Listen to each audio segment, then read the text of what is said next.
acontecer alguma coisa com a conexão, ou alguém quiser fazer uma observação, por favor, pode falar, tá? Pode falar, levantar a mãozinha, enfim, algum aviso sonoro para que eu possa me ficar ciente aí. Então eu começo aqui agora. Na verdade, essa fala, ela de certa forma sintetiza algumas das preocupações da pesquisa atual que eu estou realizando com o apoio do CNPq, e que dá conta da multissensorialidade no cinema de gênero contemporâneo, particularmente o horror, que é aquele gênero que me interessa mais como pesquisador, nesse momento, pelo menos. E de certa forma, o meu objetivo, confirmando uma proposição que os teóricos do gênero fílmico, como Steven Neill e Rick Altman, costumam afirmar, de que o gênero narrativo é uma entidade dinâmica, e em constante mudança. Eu estou propondo rastrear um percurso possível de mudanças, né, não gosto da palavra evolução, mas acho que aqui ela pode se aplicar, do horror cinematográfico enquanto gênero narrativo, a partir principalmente da figura do monstro, fundamental para a existência do gênero, para o pertencimento de uma obra a esse gênero narrativo, e do conceito de insegurança perceptual que a gente pretende explorar aí ao longo da fala e posterior. Não fiz uma última observação, não fiz nenhum ensaio prévio, então eu imagino que essa palestra deva durar alguma coisa em torno de uns 40 minutos, talvez um pouco menos, talvez um pouco mais, mas certamente não muito mais. E o máximo possível de tempo que eu puder reservar para conversa depois dessa primeira exposição, imagino que seja melhor. É o que certamente é o que mais interessa, trocar e não chegar aqui expondo, apenas expondo. Então, eu queria começar, na verdade, apontando que a definição clássica do horror como gênero narrativo, pelo menos da perspectiva da teoria do cinema, vem de um filósofo norte-americano, estadunidense, que é o Noel Carroll, adepto da teoria de cinema de cognitivista, né, nos Estados Unidos, um dos líderes, na verdade, dessa corrente da teoria de cinema, e é uma teoria de recepção, ou seja, uma teoria que atribui uma importância ressaltada à espectatorialidade. Ele diz que o gênero, o horror, leva o nome do afeto que precisa provocar no consumidor audiovisual. E é por isso, na verdade, que o horror é um gênero do corpo, como ele diz. Então, o corpo é fundamental na teoria cinematográfica de gênero. Tá? E aí, a título de lembrança, queria só observar que horror, né, etimologicamente falando, deriva do latim, da palavra horrore, que significa no latim eriçar ou ficar de cabelo em pé. Ou seja, uma narrativa para pertencer ao gênero horrorífico, ela precisa colocar o espectador num estado fisiológico anormal, causando nele algumas sensações, entre as quais arrepio, coração acelerado, boca seca, tremores, suor frio, eventualmente enjoo, né, a respiração mais rápida, e por aí seguimos. O Noel Carroll, no livro clássico dele, que foi publicado no Brasil, que se chama Filosofia do Horror ou Paradoxos do Coração, para quem estiver interessado. Esse livro acho que foi publicado em 99 pela editora Papyrus, de Campinas, São Paulo. Ele dá uma descrição, na verdade, bem mais detalhada, né, dos efeitos que uma narrativa de horror de sucesso exerce sobre o corpo humano. E dando sequência a esse raciocínio, ele fala também que o gênero horror ele poderia ser descrito como uma mistura de dois elementos fundamentais, que seriam o pavor, né? Ou seja, é o medo, mas intenso, muito intenso, e unido a uma sensação de aversão ou de repulsa, de repugnância mesmo. Tá? O que, por si, né, sintetiza assim, um paradoxo, pelo menos da minha perspectiva. Né? Exige o horror uma resposta individual do espectador, ou seja, cada espectador ele pode ser afetado por um filme de horror de maneira diferente do colega que está sentado ao lado dele. Né? Algumas pessoas vão sentir um pavor mais intenso, outros menos.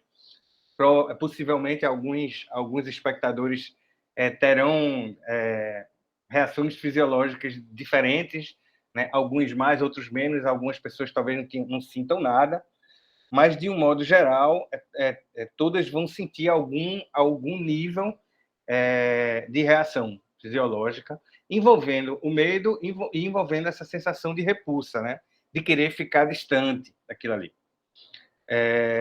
Então, o paradoxo é essa resposta individual do espectador ela é exigida pelo gênero, mas, por outro lado, essa resposta também é uma resposta que tem um componente coletivo, porque ela exige, ela responde, na verdade, é uma resposta que responde, é uma palavra, uma expressão redundante, mas assim, ela tem uma relação direta com componentes culturais que são socialmente construídos. Né? Então, um filme de horror, uma narrativa de horror audiovisual, ela poderá ter um efeito maior ou menor, dependendo do momento, né, histórico, dependendo da geografia, né, do espaço, do local onde aquela narrativa estiver sendo produzida, ou especialmente onde estiver sendo experimentada mesmo, né, onde estiver sendo consumida. Então, o horror é um gênero dinâmico, portanto.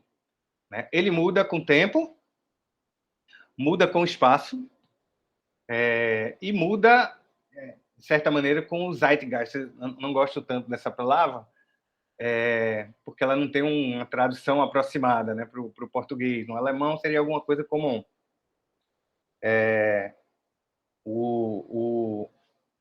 o tempo, o clima do tempo, né, do momento, por assim dizer.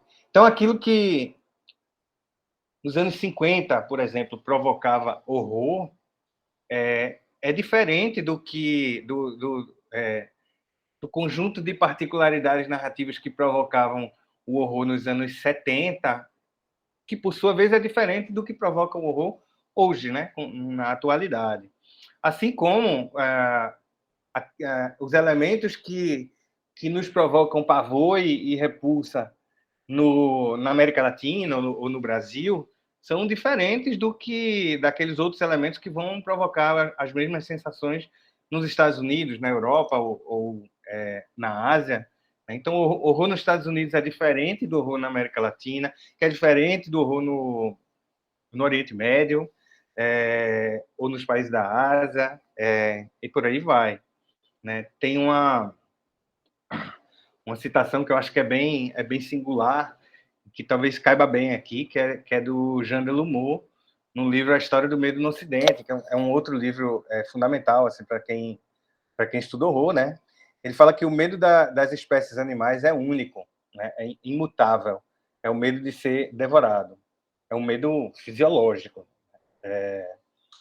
que o ser humano, inclusive, também possui, ou possuía, pelo menos, há alguns milhares de anos atrás, mas ele é único. Né? Enquanto o medo humano, filho da nossa imaginação, e aí eu estou voltando para a citação dele, não é uno, é múltiplo, não é fixo, mas perpetuamente cambiante. Daí a necessidade de escrever sua história. Ele justifica, assim, o livro, né? Que ele escreve sobre o medo no Ocidente e seu percurso cronológico, que, de certo modo, assim, num paralelo talvez um pouco, que pareça um pouco ambicioso, e eu realmente gostaria que não fosse compreendido dessa maneira. É um pouco o que eu estou tentando fazer aqui nessa fala hoje, mas de uma perspectiva apenas do cinema, né? Talvez nos últimos 50 ou 70 anos, mais ou menos. É tentar refletir um pouco sobre esse percurso do horror, né? E direcionado especialmente ao cinema. Então, a gente retoma aqui a ideia de que, além do medo, o horror tem a aversão, repulsa, como componente central. É a combinação dessas duas coisas. E aí eu queria lembrar uma outra teórica do gênero, que é a Mary Douglas. Ela associa o sentimento de aversão ao impuro, ou seja, elementos que representam algum tipo de perigo ao sistema de categorização social no qual a gente está inserido. Tá? O impuro, então, seria algo não necessariamente perceptível de uma maneira instantânea, mas algo que corre nas entrelinhas, corre no entrelugar, e que representa um risco ao que é socialmente construído. Representa ele possui um potencial de desagregação da ordem estabelecida.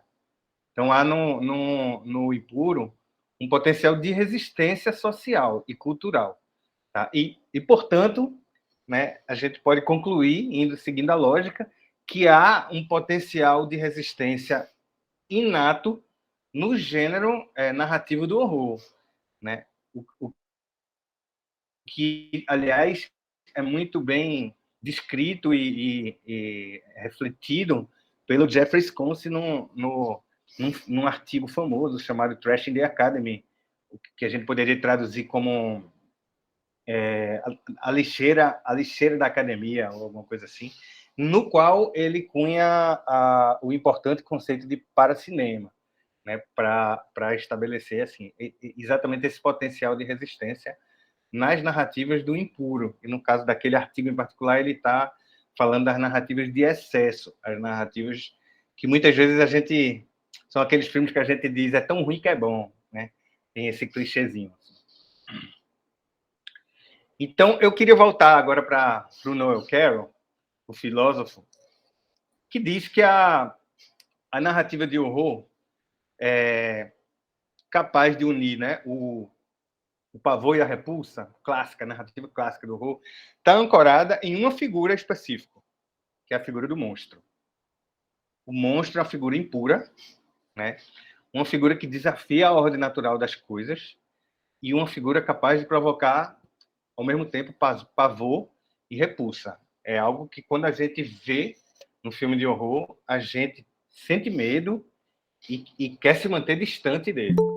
Em certa medida, ao falar isso, o Noel Carroll também sublinha a ideia de que, numa narrativa típica do horror cinematográfico, o espectador vai se identificar, vai criar uma empatia quase que automática com personagens da história que são personagens humanas, e que se identificam lá naquela situação como potencialmente vítimas, tá? São bem raras as narrativas de horror contadas, em que a narrativa é contada da perspectiva, do ponto de vista do monstro. Elas até existem, e isso é possível muitas vezes como um ato de ironia. Mas, em geral, existe essa associação afetiva entre espectador do filme de horror e vítima. Tá? Normalmente, a vítima num filme de horror sente aquilo que nós, do lado de cá da tela, sentimos também. Então, o Noel Carroll imagina que o monstro é uma figura fundamental para certificar o pertencimento de uma determinada narrativa ao gênero do horror. Ele pressupõe, o Noel Carroll, no livro, né, que foi publicado originalmente em 1989, se salvo engano, eu posso estar errado, talvez por 1 ou 2 anos aí a mais, mas no final dos anos 80, a gente pode dizer com precisão, naquele momento ali, na teoria dele, o Noel Carroll vai dizer que o monstro, para ser isso, né, para incorporar esse arquétipo monstruoso, ele precisa ter uma origem, ou ao menos a desconfiança de uma origem sobrenatural ou antinatural. Ou seja, o monstro, e aí o Noel Carroll, de certa forma, ele está aludindo, embora não cite diretamente, mas ele está aludindo ou parafraseando o Todorov. Ele menciona que o monstro é um elemento que vem perturbar a ordem natural das coisas. E, portanto, para que isso aconteça, é preciso que ele desafie essa noção de natural. Ele seja sobrenatural, ou seja, vem de uma outra dimensão metafísica, né? Se a gente quiser chamar assim, ou antinatural. Essa, inclusive, é uma das razões, talvez até a principal delas, eu diria, pela qual o gênero do horror, em particular no cinema, levou décadas para começar a ser associado à ideia de realismo. Eu iria até mais longe, eu diria que hoje em dia, especialmente para um público leigo, ainda é bastante difícil associar esse rótulo, né, essa ideia, essa noção de horror ficcional, de horror como gênero narrativo, ao realismo. Né? Por quê? Porque os monstros clássicos do horror, eu estou falando monstro no sentido do Noel Carroll aqui, seja ele, sei lá, vampiro, lobisomem, fantasma, um mutante, um alienígena, um tubarão gigante ou um crocodilo, sei lá, um dinossauro, né? Basicamente são criaturas lendárias ou ficcionais que causam alguma ameaça física nos personagens e, em geral, essa ameaça é a ameaça de destruição do corpo. Olha, novamente o corpo aqui, né? O corpo do espectador e os afetos que ele sente estão ligados diretamente à ideia de horror, assim como a destruição do corpo da vítima em potencial ou das vítimas em potencial também é fundamental. E como essa criatura, né, que incorpora a ideia do monstro no filme clássico, né, no filme tradicional de horror, ela, em geral, ela desafia a ordem natural, ela tem uma origem sobrenatural ou antinatural. Às vezes é difícil para o espectador e até para o pesquisador associar a ideia do horror cinematográfico com realismo. Inclusive, assim, para alargar um pouco essa fala, e já tentando dar o primeiro passo em direção a um segundo momento assim, histórico, a gente nem gosta assim, de falar, de me referir à ideia de realismo no singular, porque hoje em dia é bem mais fácil a gente falar em realismos no plural, visto que existem muitas modalidades de apelo real que circulam em áreas diferentes da academia, teoria da literatura, teoria cinematográfica e outras, né? Entre as quais eu podia mencionar aqui muito rapidamente, assim, só relembrando algumas dessas modalidades de realismo: o realismo sensório, o realismo afetivo, o realismo animista, o realismo digital, o hiperrealismo, o fotorrealismo e outros. Né? Eu estou mencionando de cabeça uma lista de possibilidades de conceitos de realismo que aparecem de maneiras diferentes pela narrativa de diferentes autores, às vezes em diferentes áreas de conhecimento. O realismo, de certa forma, né, tudo isso leva a essa conclusão inicial que o realismo se tornou uma espécie de commodity, né, que tem um valor simbólico muito grande e que não apenas no cinema, mas em outras artes narrativas, ela é buscada como uma espécie de certificação de importância, né? Como diz aí a Ilana Feldman, estou aqui citando uma pesquisadora brasileira, né? Tem um valor simbólico enorme. Então, desde sei lá, a pegadinha do Faustão até a câmera escondida do Fantástico, passando, obviamente, pelo cinema de horror, entre os quais o ciclo, né, o subgênero, conforme a gente queira, do found footage, que é aquele falso documentário, né, que é narrado da perspectiva de algum personagem, é como se aquilo fosse uma realidade, como se aquilo fosse uma gravação imperfeita, mas real do que realmente está acontecendo com aqueles personagens, quando, na verdade, é tudo falsificado, né? Então, a narrativa que ganha, de certa forma, um rótulo de realista, qualquer que seja dessas modalidades de realismo que eu mencionei aqui agora, parece capturar algo não necessariamente mensurável do mundo vivo, né?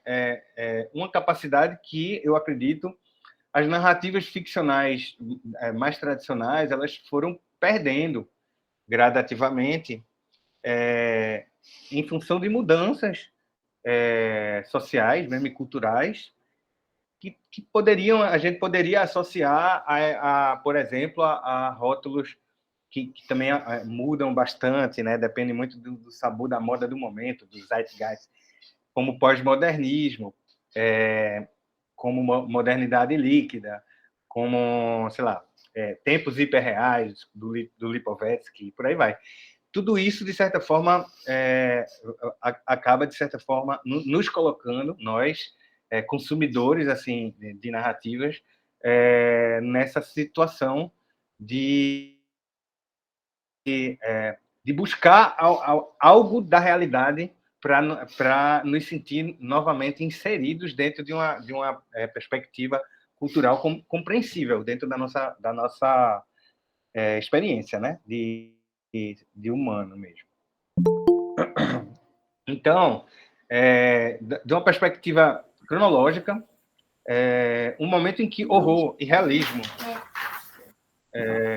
cristalizam um diálogo, né, uma espécie de fusão aí, é o início da década de 60. Isso aí pode ser lido em vários pesquisadores, como Kim Newman, como Mark Yankovic, que são pesquisadores, historiadores do horror, né? Então, assim, horror e realismo, início dos anos 60. Essa associação é instantânea, particularmente a partir do lançamento de dois filmes muito importantes na história do horror, né? Um é muito famoso, o outro não, mas ambos são igualmente fundamentais para cristalizar essa união, esse casamento entre o horror e a percepção realista, né? Um é Psicose, do Hitchcock. Imagino que todo mundo aqui, se não viu, pelo menos sabe do que se trata, né? O outro é um filme chamado A Tortura do Medo, no original Peeping Tom, de um diretor chamado Michael Powell, em inglês.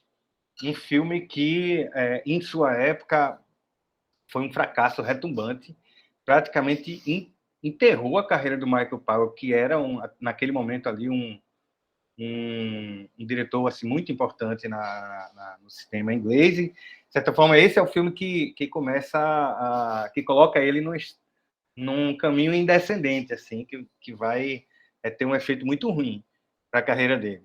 O que esses filmes têm em comum é justamente um monstro singular, né? Na teoria pura do Noel Carroll, esses filmes nem deveriam ser considerados filmes de horror, não deveriam ser considerados narrativas pertencentes a este gênero em particular. Os filmes geram medo, ou pavor, sim, pelo menos na época em que foram feitos, certamente geravam, né? Como eu falei antes, essa noção do medo está muito vinculada à época, né, do consumo, mas naquela época esses filmes foram eram muito comentados, os dois, pelo potencial de medo, né, de pavor e também de repulsa, tá? Só que esses dois filmes eles não possuem monstros sobrenaturais ou antinaturais, né? Aquele monstro da acepção que o Noel Carroll solicita para poder certificar o pertencimento ao gênero. E aí, nesse ponto, assim, eu gostaria de lembrar que o horror, ele não, visto da perspectiva contemporânea, não há como a gente desvincular o horror do zeitgeist, do momento, né, da moda do momento. Naquele momento, né, eu estou falando do início dos anos 60, a gente ainda está muito próximo do final da Segunda Guerra Mundial, que foi um trauma coletivo para a sociedade ocidental da época enorme, né, gigantesco. Até hoje, de certa forma, a gente ainda está vendo a repercussão disso. E também um momento em que havia acontecendo, ou acontecendo ou em vias de acontecer, várias guerras, né, pelo mundo, guerras menores, evidentemente, não estamos falando mais de um holocausto, de uma guerra global. Estou falando talvez da Guerra da Coreia, do Vietnã, que viria um pouco mais adiante. Há a Guerra Fria em evidência, né? Há o medo da tecnologia nuclear, o medo de um apocalipse pelas mãos da tecnologia criada, de uma tecnologia criada pelo homem. Ou seja, é um momento em que o homem está virando a sua própria nêmese. O homem passa a ser o monstro. E isso, na narrativa do horror, de certa forma, vai gerar o surgimento de dois arquétipos que a gente poderia dizer vão dominar nas décadas seguintes. Dominar talvez seja até um exagero, mas vai ter um papel preponderante, né, na narrativa horrorífica cinematográfica ou audiovisual. Um é um arquétipo do cientista louco, né, já existente, mas naquele momento ali tendo uma perspectiva um pouco diferente, se a gente lembrar da história mais famosa, né, do cientista louco, provavelmente seria o Frankenstein. O cientista em si, ele não era o monstro, ele criava o monstro, né? Mas até mesmo nas refilmagens do Frankenstein que vão aparecer a partir da década de 60, a gente tem esse deslocamento, né? De repente o monstro passa a ser o cientista, né? A loucura e etc. Então, um arquétipo é o do cientista louco, o outro é o do psicopata, né? Particularmente o serial killer, que na década de 70 vai viver um boom, né? Cultural, inclusive do ponto de vista do interesse por esses personagens históricos assim tão malditos, né? Já existiam desde sempre, a gente pode dizer, de certa maneira, mas é na década de 70 que eles vão começar a atrair uma atenção midiática que muita gente até hoje tem dificuldade de explicar por que os serial killers eles têm eles despertam tanto o apetite voyeur assim da sociedade, né, enquanto consumidora de narrativas, né?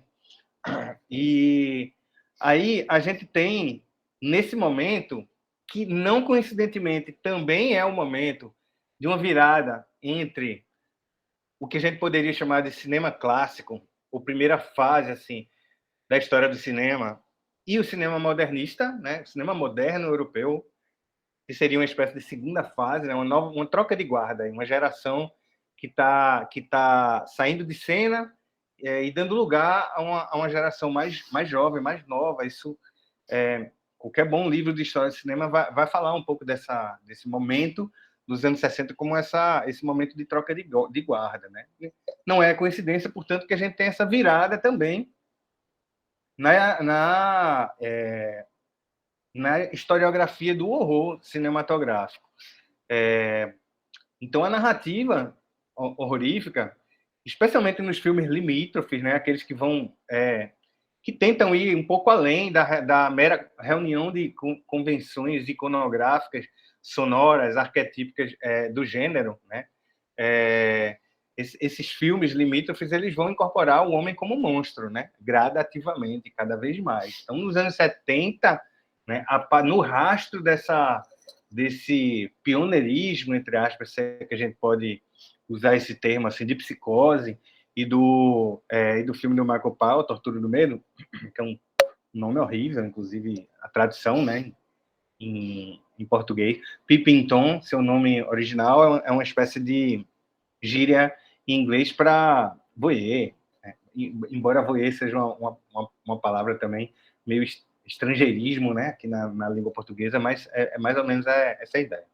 Então, no rastro desses 2 filmes, viriam muitos outros que sintetizam, né, de maneira cada vez mais explícita, inclusive, essa ideia do homem como monstro, né? Entre eles, poderia citar aqui o Massacre da Serra Elétrica, nos Estados Unidos, Noite do Terror, aliás, que é o Black Christmas, de 1974, do Bob Clark, Halloween, de 1978, do John Carpenter, e, claro, um pouco mais adiante, a grande onda de slasher movies que virá nos anos 80 e 90.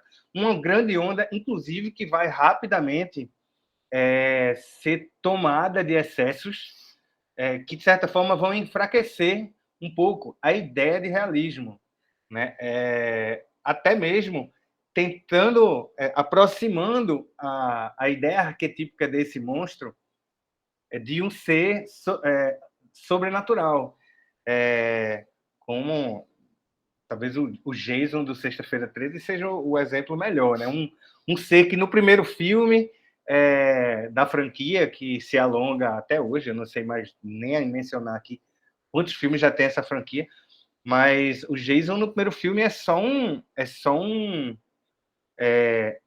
ser humano, né, que de certa forma busca uma vingança. Não sei se todo mundo aqui viu, mas e eu também não quero dar muito spoiler, mas no primeiro filme nem é efetivamente Jason o cadáver monstruoso, entre aspas, que é o assassino. O assassino é uma outra pessoa. Né? Quem viu sabe, eu não quero dar spoiler. Mas é isso, né? A gente tem essa onda de slasher movies que na década de 90 vai aderir, de certa forma, nostalgicamente, vamos dizer assim, a ideia do homem assassino como ser maior que a vida, né? Antinatural mesmo. Mas, por outro lado,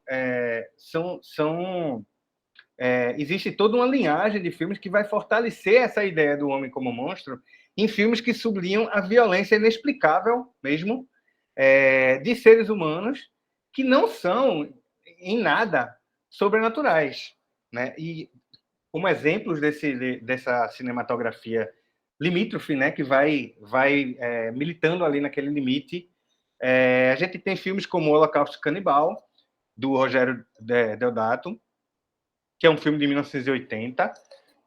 A gente tem, pioneiramente nos Estados Unidos, Henry, Retrato de um Assassino, que é de 1986. Talvez seja o primeiro filme de serial killer, assim, que tenta seguir o serial killer ao longo do filme e não fazer uma caçada, né? Fazer do filme uma caçada. E outros, agora bem mais conhecidos, né? O Silêncio dos Inocentes, que é de 92. O Seven, do David Fincher, de 95. E por aí vai. A gente tem uma série. Esses filmes vão, de certa forma, deixar um rastro de outras produções que incorporam de maneira muito significativa essa ideia do homem como monstro, vindo até bem recentemente aqui o filme alemão, O Balo Luva Dourada. Não sei se alguém viu aí, é um filme de 2019, mas é um filme extremamente violento, né, gráfico, mas muito interessante como filme síntese dessa ideia de homem como monstro, que eu estou tentando explorar aqui agora. Todos, então, filmes sangrentos, apavorantes e repulsivos, né? Embora, e isso é bem interessante, é bem curioso, uma parte dos espectadores, até hoje, não reconhece esses filmes na categoria do horror cinematográfico, né? Isso é algo que escapa, de certa forma, ao objetivo dessa fala, mas eu queria falar uma coisinha só a esse respeito, que é a importância da gente levar em consideração o momento histórico específico dos anos 80 como um momento de cristalização, pelo menos no Brasil, dos gêneros enquanto categorias de consumo, né, cinematográfico. É por essa razão, porque nos anos 80 a gente tem um fenômeno, né, o boom das locadoras de vídeo. Então, é por essa razão que a gente vai ter na locadora de vídeo a criação de gêneros como o terror, né, e não horror. E é por isso também que muita gente olha para esses filmes e pensa, não, esses filmes não são filmes de horror, né? E aí tem duas coisas misturadas. Um é que o termo horror, no Brasil, pelo menos da perspectiva cinematográfica, né? Acho que na teoria da literatura talvez não seja assim, mas no cinema, sim, é um termo muito menos usado do que terror. Não são sinônimos, eu não vou entrar nessa seara hoje aqui, mas terror e horror têm similaridades, mas não são sinônimos da perspectiva da teoria do cinema, tá? E fora do Brasil, né, em outras línguas, horror é o termo que se usa normalmente para nomear esta categoria de filmes que a gente está trabalhando aqui. No Brasil, porém, se costuma chamar essa categoria de terror. E a razão disso, historicamente falando, é a popularidade que esse termo ganhou a partir das locadoras de vídeo dos anos 80. Tá? E como esses filmes que eu estou mencionando aqui, né, Henry, Silêncio Inocentes, Seven, até mesmo Psicose e tal, se você fosse numa locadora nos anos 80, não encontraria esses filmes na prateleira de terror. Encontraria provavelmente na categoria de policial ou de suspense. Tá? Mas isso é um fenômeno especificamente brasileiro, nacional. Esses filmes lá fora, né, fora do Brasil, na teoria do cinema, eles são hoje considerados filmes de horror. Muito embora isso seja discutível, perfeitamente discutível, tá? Mas é isso toca diretamente nessa ideia de que o monstro, a ideia do Noel Carroll, de que o monstro precisa ter uma origem antinatural ou sobrenatural para garantir o pertencimento à categoria genérica, né? Mas a gente pode detalhar isso a seguir aqui no debate, mas eu queria seguir aqui para não me demorar muito aqui. Então, assim, na década de 90, a gente tem dois ciclos de produção, já mais para o final, né, da década de 90, que passam a ganhar uma popularidade enorme, reforçando uma associação entre o que aqui, com um efeito talvez um pouco simplificador, mas eu vou chamar de novo horror, tá? E a noção estética de realismo, né? Esses dois subgêneros, os ciclos de produção, são o horror found footage, sobre o qual eu já falei antes, né? O falso documentário, cujo equipamento de gravação, câmera, gravador, é reconhecido dentro da diegese, manuseado pelos personagens e filmados com todas as imperfeições estilísticas de um documentário, sem, no entanto, o ser. Né? E a outra categoria é o torture porn. Né? E acho que esse termo aí, ele é um termo muito feliz no inglês, né? Porque o torture porn nada mais é do que você filmar a tortura como uma pornografia. Mais ou menos isso, tá? Então, quando eu falo de torture porn, eu estou mencionando filmes como O Albergue, acho que é de 2006 esse filme, a franquia Jogos Mortais, que, salvo engano, acabou de chegar ao 10º filme já, e talvez, principalmente, eu vou mencionar esse filme porque, particularmente, eu acho esse filme muito representativo disso que eu estou chamando aqui de novo horror, um filme francês de 2008 chamado Martyrs, que é um filme muito incrível. E incrível de uma perspectiva, inclusive, de destruição, dessa perspectiva de destruição do corpo e de repulsa que isso pode causar a quem assiste, né? Porque basicamente esses filmes eles são chamados dessa maneira, torture porn, porque eles filmam de uma maneira muito realista, eu vou usar esse termo aqui agora, ou fotorrealista quase, a destruição do corpo, que sempre foi um tema fundamental, né? Um motivo fundamental do filme de horror como um todo. E também é nesse momento, mesmo momento, cronologicamente falando, que Thomas Elsasser, o teórico alemão, que infelizmente nos deixou há 3 anos, se não estou enganado,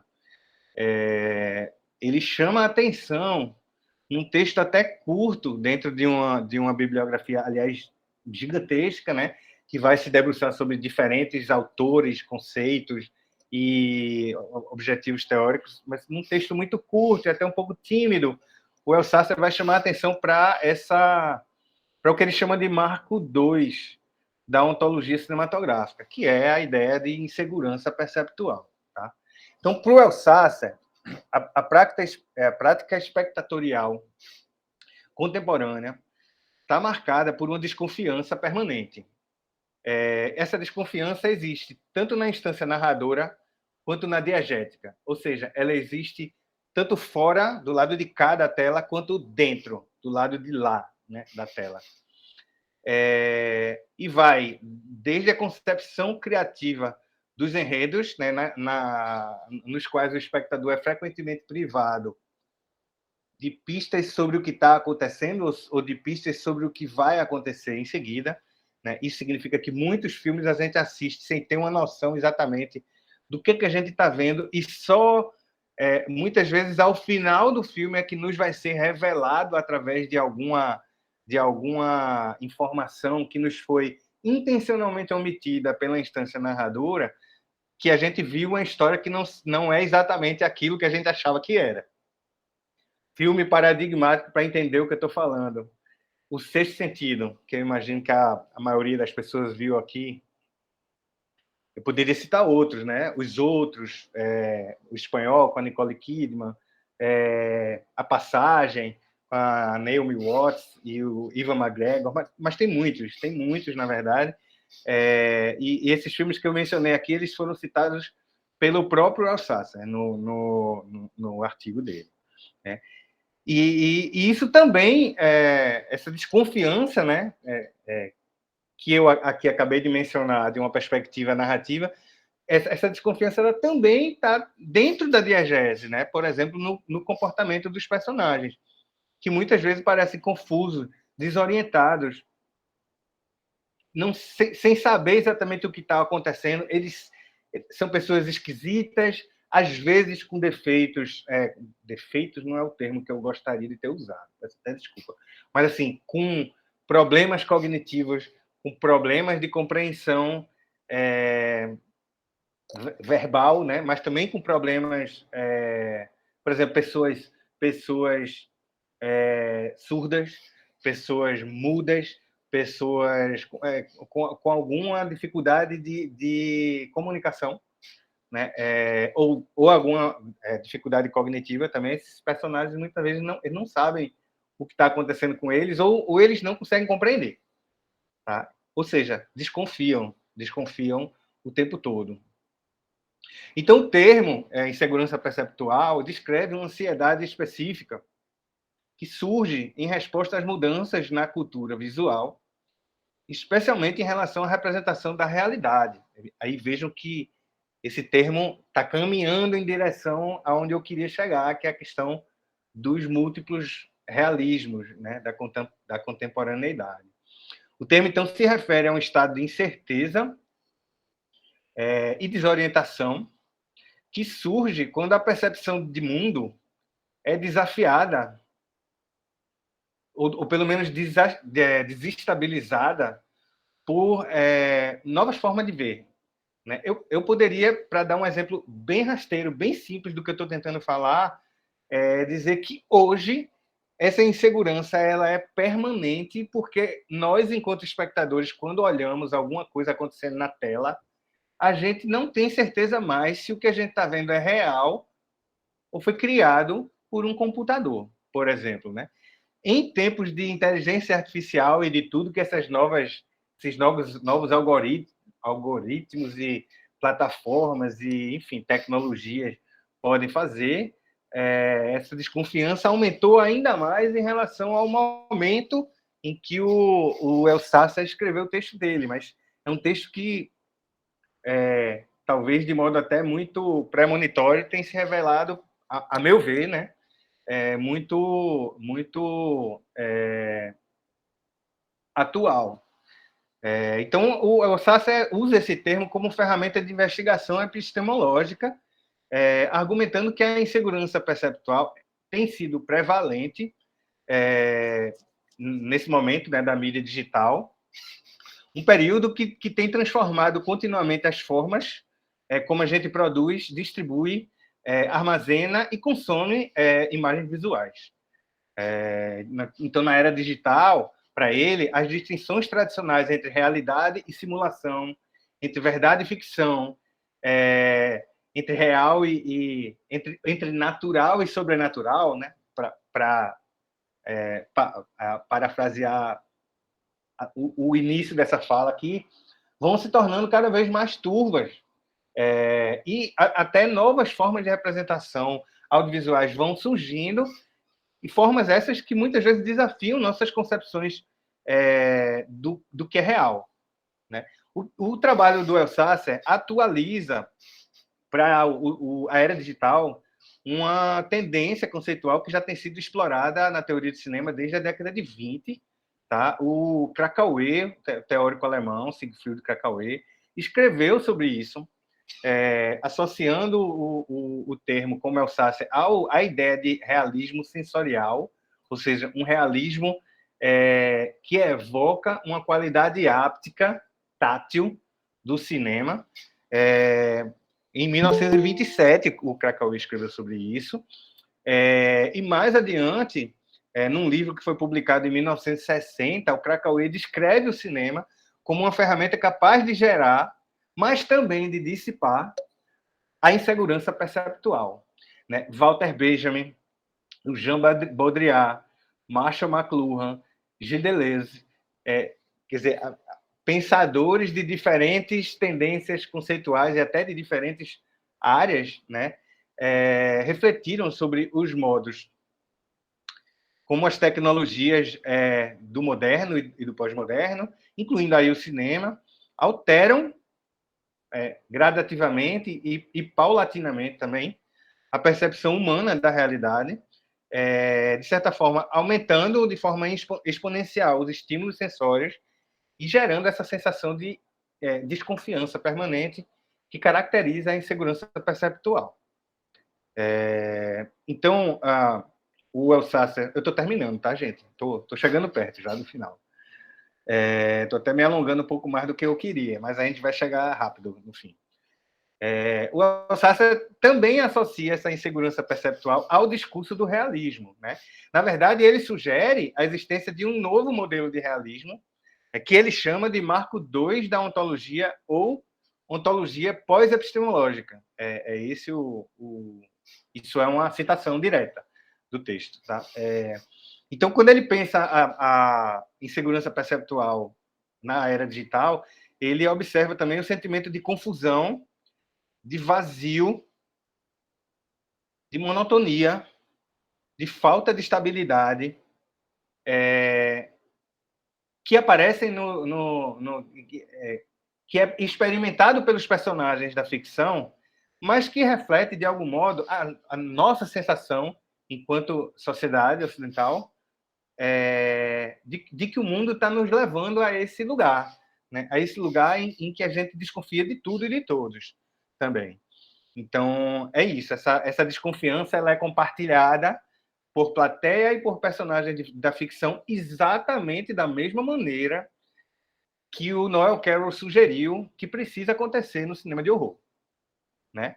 Personagens da ficção e da plateia, vocês se lembram que eu falei no começo, experimentam a mesma sensação. Isso é fundamental para o pertencimento mesmo da obra ao horror, né? Ao categoria narrativa do horror. Então, essa desconfiança seria uma razão para que o espectador entrasse numa espécie de estado de predisposição à experiência sensória, né, da materialidade do real, se permitindo imergir, né, de maneira sensorial, e essa imersão sensorial é auxiliada, inclusive, por uma série de tecnologias mais recentes de som e de imagem que favorecem essa imersão diegética, né, em busca de uma experiência sensível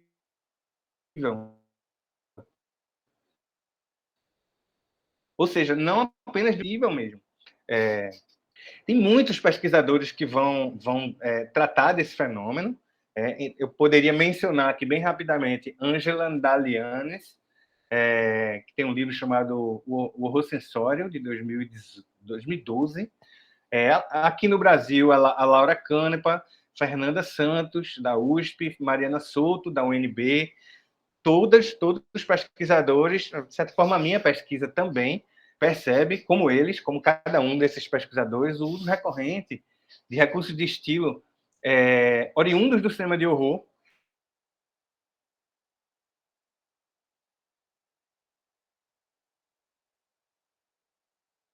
Se quiser ser percebidos da mesma maneira como Psicose e a Tortura do Medo foram percebidos no início da década de 60.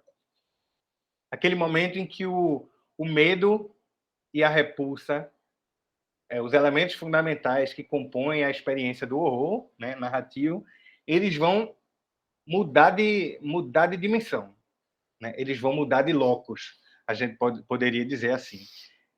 E talvez por isso, né, ao longo desses últimos 10 ou 15 anos, tem uma série de filmes, uma longa série de filmes que são feitos sobre diversas, diferentes condições de produção. Alguns são muito caros, outros são muito baratos. Em lugares diferentes do mundo, pode ser em Hollywood, mas também pode ser na Índia, na China, no Brasil ou na Argentina, sabe? E que valorizam essa experiência sensível, que é imersiva, tátil, áptica, se a gente quiser, né? E aí vai desde o Sexto Sentido até um filme como Uma Casa Vazia, o asiático, até o brasileiro, assim, carioca, Mate-me, por favor, da Anitta Rocha, o Som ao Redor, do Kleber Mendonça, O Pântano, da Lucrécia Martel, Não Olhe, do Jordan Peele. Tem toda uma grande quantidade de filmes nórdicos e escandinavos que têm sido feitos com essa pegada, assim, desde o Border, de 2018, até Os Inocentes, um filme bem recente, acho que do ano passado, salvo engano, norueguês. Então, assim, o cinema coreano, de um modo geral, o cinema coreano de horror, o que a gente, desses filmes limítrofes que a gente tem, talvez uma certa dificuldade de categorizar como horror, no sentido clássico do Noel Carroll, mas que incorporaram essas ferramentas do horror para gerar esse estado permanente de insegurança, né, perceptual, e que traz a reboque essa percepção de mundo, essa experiência sensível que toca, pelo menos, na ideia do medo e e da repulsa e da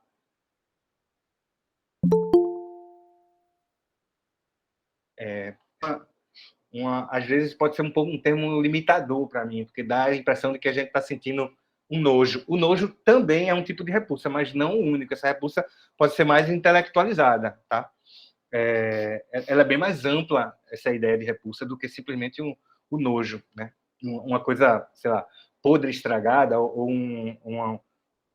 sabe, o corpo destruído, a destruição do corpo. Isso é repugnante, a gente sabe, mas não vai mais além disso, do que isso. Então é isso, chegando no final aqui, a insegurança perceptual está em toda parte, e o homem, como monstro, está na sua linha de frente. Né? Mesmo que os filmes, frequentemente, ocupem um lugar limítrofe, em que seu objetivo principal se desvia um pouco daquela função clássica do horror, de simplesmente provocar o afeto, né, do horror, provocar medo e repulsa nas pessoas, mas o faz em busca de algo a mais. Esse algo a mais é uma discussão de questões sociais múltiplas, né? Vai desde problemas como imigração, maternidade, feminismo, interseccionalidades em geral.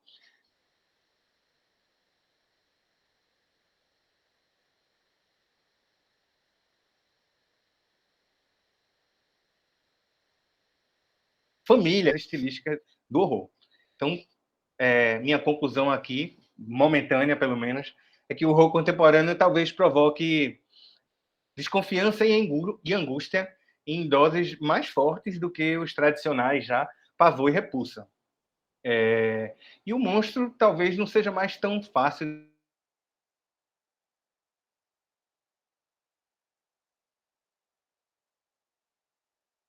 como já aconteceu nos anos 60, para um novo modelo de narrativa de horror.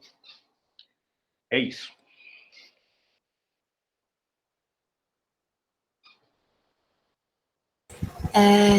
Se já estiver aberto a hora de comentar, eu queria dizer que, para mim, eu acabei de descobrir tantos gêneros, tipo assim, você falando sobre os gêneros que antes eu nunca realmente tinha partido para estudar, mas me incentivou bastante a querer pesquisar enquanto você falava. Eu já estava aqui pesquisando esses títulos, essas categorias, esses arquetipos que você fala, pois eu realmente sou apaixonada pelo terror em qualquer gênero, tanto literatura quanto cinematográfica. Eu gosto até em mangás. Eu vejo muitos mangás de terror, de gore, de muitas coisas assim, que tudo isso me interessa. E eu achei fascinante, pois eu realmente, tipo assim, acho que ignorância minha, não tinha tanto conhecimento, que existia tantas categorias e tantos tipos. Por exemplo, você acabou de falar do terror, que traz essas questões psicológicas e questões raciais e questões de imigração, como você falou, e me fez lembrar de tantos e tantos filmes que eu já vi. E realmente eu tinha essa percepção que era um terror ligado realmente, era um terror diferente, o terror que eu costumava, tipo assim, eu costumo na minha cabeça assim, separar um terror que é terror histórico, que o que assusta as pessoas muda com o tempo.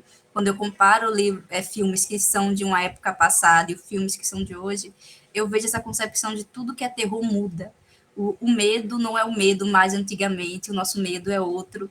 E também coisas como você falou do terrores, tanto psicológico e terrores com pessoas com algum tipo de, talvez, deficiência ou com algum problema assim, psicológico. Não sei se é assim que você explicou, mas nesse pedaço que você falou de talvez de pessoas com deficiências auditivas ou outro tipo de coisa, me fez lembrar, tipo, muitos filmes, por exemplo, Rush, eu não sei se você sabe, mas é um filme que eu assisti quando eu acho que era adolescente ainda, e realmente, para mim, uma percepção de medo diferente.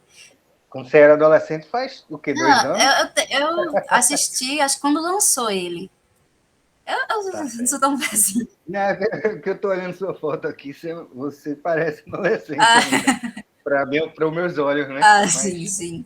tudo bem. Eu sei sim, o Mike Flanagan, né? É um filme do Sim. Mike Flanagan, que é um dos diretores de horror, assim, hoje em dia é mais conhecidos, né? Eu acho. Eu, É um filme bem legal. sim, eu achei muito interessante. Tipo, até essa categoria do terror também, não racial, mas também das questões que você acabou de falar, já me veio na mente outro filme que tá na Netflix, que é o Ninguém Sai Vivo, que é um filme de uma imigrante mexicana. Tipo, eu achei incrível como tudo que você fala me fez lembrar tantos filmes e me trouxe tantas memórias, assim, já me deu uma análise na minha cabeça e todas as suas citações. Eu já estou anotando aqui que eu vou procurar todos esses filmes, vou procurar esses livros, pois esse é o primeiro contato que eu estou tendo, na verdade, com esse tipo de estudo sobre o terror. Eu nunca procurei sobre isso antes, eu nunca tinha visto na UFPB algo assim. E eu estou muito feliz que estão trazendo isso. Eu espero que continuem com muito mais estudos e palestras sobre isso, porque isso me interessa muito. E muito obrigada pela palestra, foi riquíssima. Eu achei tão interessante, eu estava aqui sorrindo enquanto eu escutava você falar, porque foi fascinante. Muito obrigada.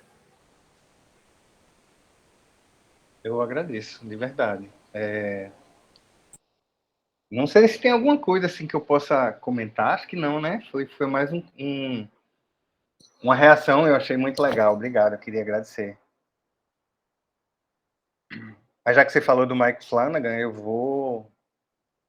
vou dizer que ele é um cineasta que eu gosto muito, mas ele é mais tradicionalista, né?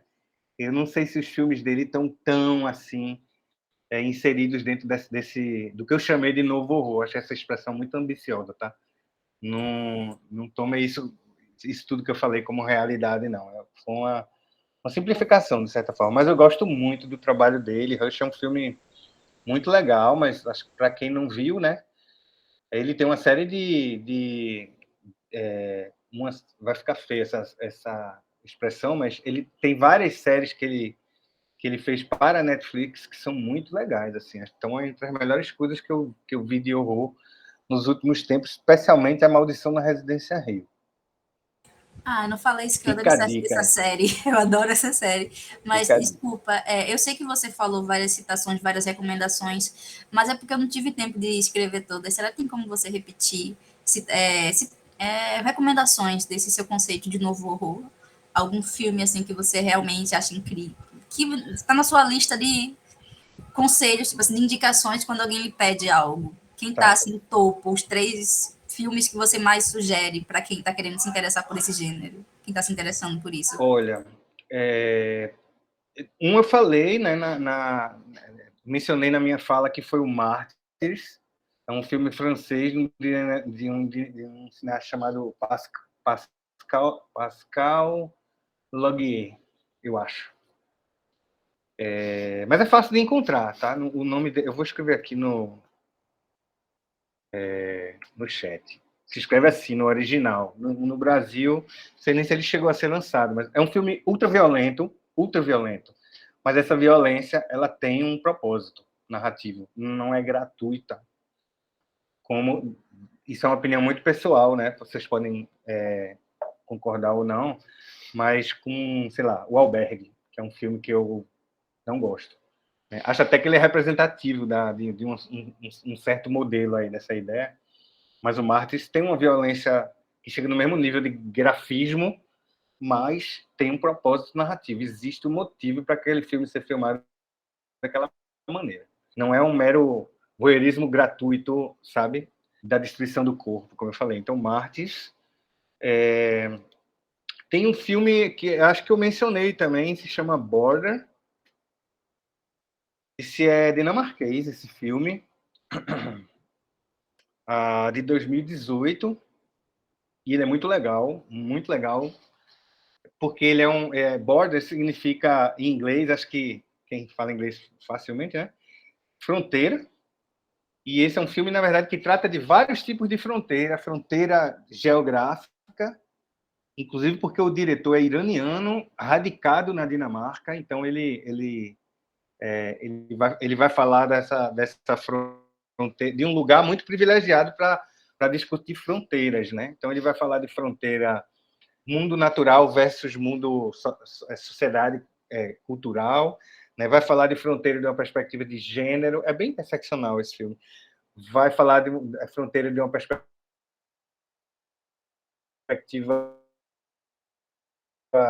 econômica. Então, de certa forma, essa ideia de fronteira ela atravessa várias dimensões no filme e ele é muito surpreendente. Você nunca sabe para onde ele vai. Ele é muito tátil, assim, muito áptico também, super legal. Midsommar, sim, entra sim. O Ari Aster é um cineasta muito interessante. Até assim, gosto mais do Hereditário do que do Midsommar.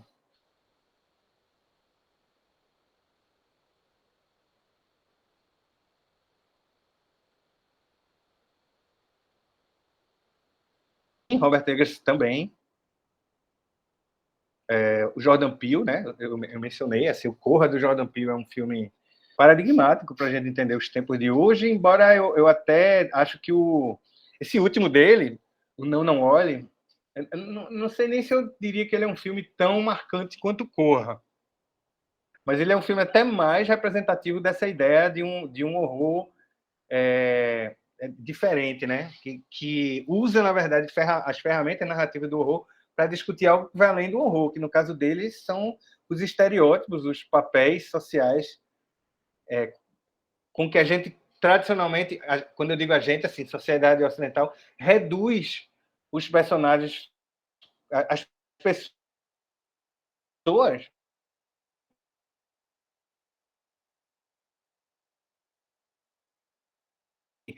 o western, é o herói do filme, é um negro, né? Como inclusive no prólogo do filme mostra lá qual western que você conhece que é o negro que é o herói. Não acontece, né?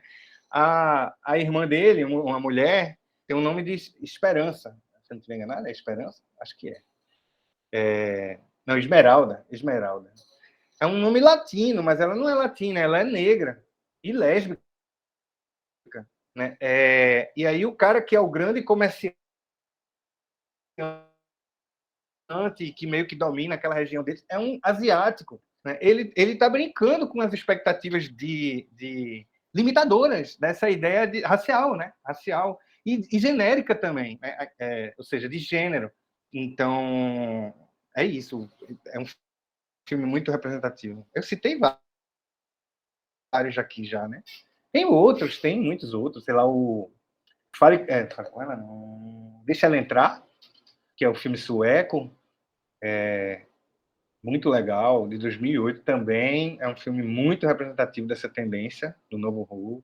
Todos esses aí são filmes que eu achei sensacionais, assim, maravilhosos.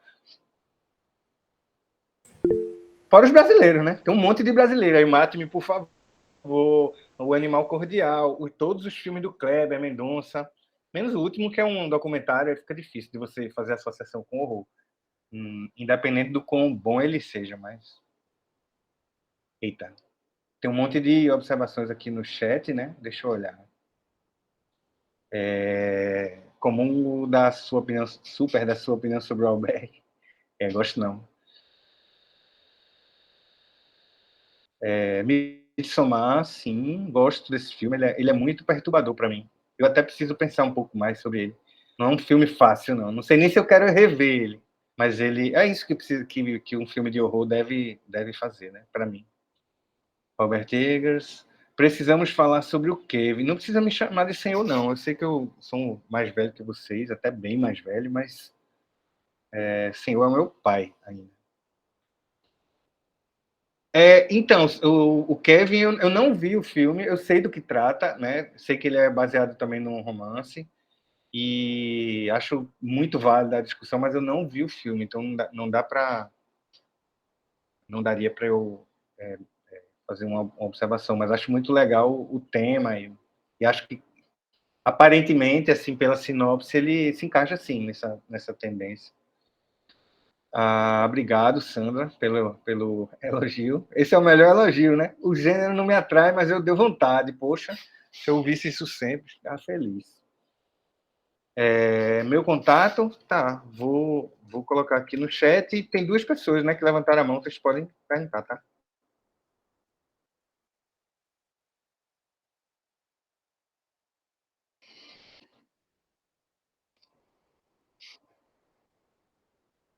Vamos lá.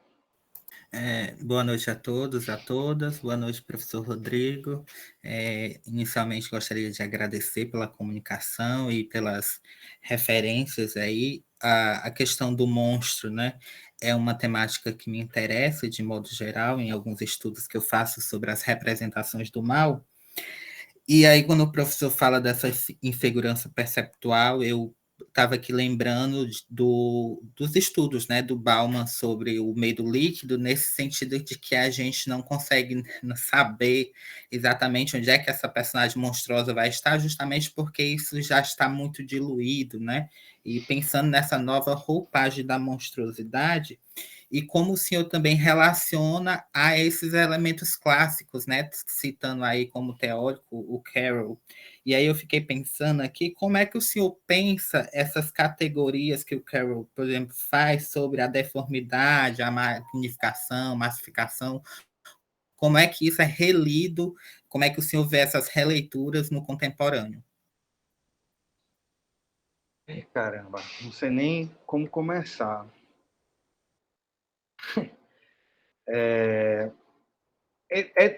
Para mim, muito difícil, assim, responder essa pergunta, na verdade, porque Bom, a menção que você faz ao Bauman é muito coerente, tá? Muito coerente, na verdade. O Bauman é um caso curioso, né? De um pesquisador que, durante grande parte da carreira dele, se dedicou a filosofar um pouco sobre um conceito específico que ele criou, né? Que é essa ideia de modernidade líquida.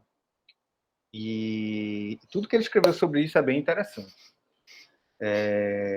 E acho que é, inclusive, uma alternativa muito boa para mim, que comecei aqui, entrei na academia para fazer mestrado em 2002. E quando eu entrei, a gente já estava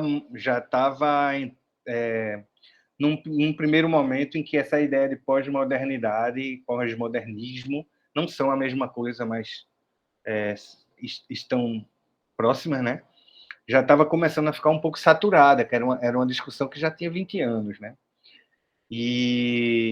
Foi nessa época, mais ou menos, que eu tomei contato com o Bauman, que ele as ideias dele começaram a circular mais aqui no Brasil, e essa ideia da modernidade líquida, e eu desde essa época, assim, fiquei muito aliviado até, em certa medida, ao descobri-lo, porque era uma alternativa viável para sair daquela armadilha que era a ideia de pós-modernidade, né? E que estava em xeque naquele momento ali. Você tinha o Bruno Latour dizendo que a gente não tinha sido sequer moderno, como ia falar em pós-modernidade.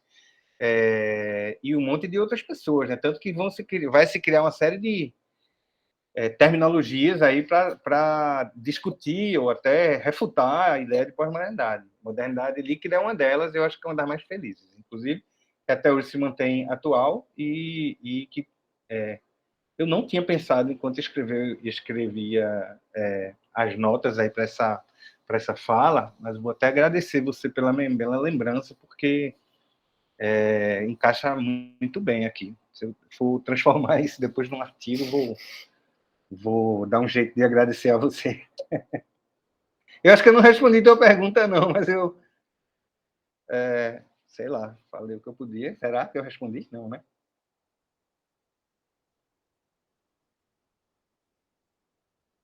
Eu acredito que a explanação no sentido do Bauman me deixa satisfeito, professor. Muito obrigado. Tá. Oi, professor Rodrigo. Pode falar. Posso? Pode. Assim, eu até comentei ali sobre precisamos falar sobre o Kevin, porque você. Okay. Isso. Essa parte do horror em cima da criança e do adolescente, que ele é o horror, é uma coisa que me chama muito a atenção, que é o psicopata, né? Normalmente Sim. Isso é usado como psicopata. Nesse filme e livro, eu sempre acabo indo nos dois lados, porque o filme ele é um pouquinho diferente do livro, mas ele encaixa isso. Existe essa coisa, é o adolescente branco, de uma classe média, que não existe um porquê dele ser daquela forma. E aquilo assusta, aquilo te incomoda, né? Então, eu vejo muito isso. Claro, a gente tem vários outros filmes que mexem com isso, mas parece que é mais aceitável quando tu vê o adulto sendo ruim. Mas Sim. Quando tu vê a criança e o adolescente, a criança que mata o passarinho no início do filme e que quando vai para a escola atira nos colegas, e o porquê disso ter acontecido, e tu vê que aquela criança ela não tem nenhum sentimento que ela tá largando ali, é uma coisa que tu fica meio que sem saber o que fazer. Ele dá aquele horror, ele dá aquele incômodo, né?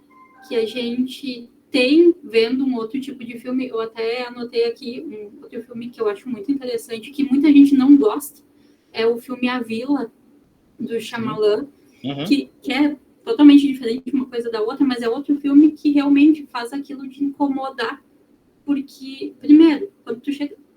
Não sei se eu posso dar spoiler ou não, mas quando tu chega no final do filme, tu fica olhando e fica pensando, putz, o cara me fez de trouxa até agora, né? Porque tu imagina que ele conta uma coisa e é outra.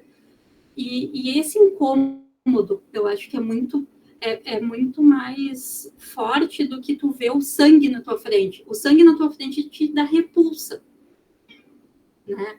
Mas o psicológico que se coloca nesses tipos de filmes, eu acho muito mais marcante, até porque aquilo fica depois contigo, né? Tu fica pensando, realmente, se o meu vizinho é assim, e se isso tá acontecendo mesmo, essas coisas, assim. Não sei se o senhor pode falar alguma coisa sobre isso também, que eu chamei de senhor de novo, desculpa. Tranquilo. Não, eu concordo com você. De fato, embora não tenha assistido o Kevin, Você tem razão. É bem por aí mesmo. E, aliás, essa é a parte legal, né, de uma fala como essa, de repente você ter esse feedback, assim, uma pessoa citou um livro que você acha que, eita, depois eu posso explorar isso aqui. Você acabou de citar um filme que não tinha me passado pela cabeça.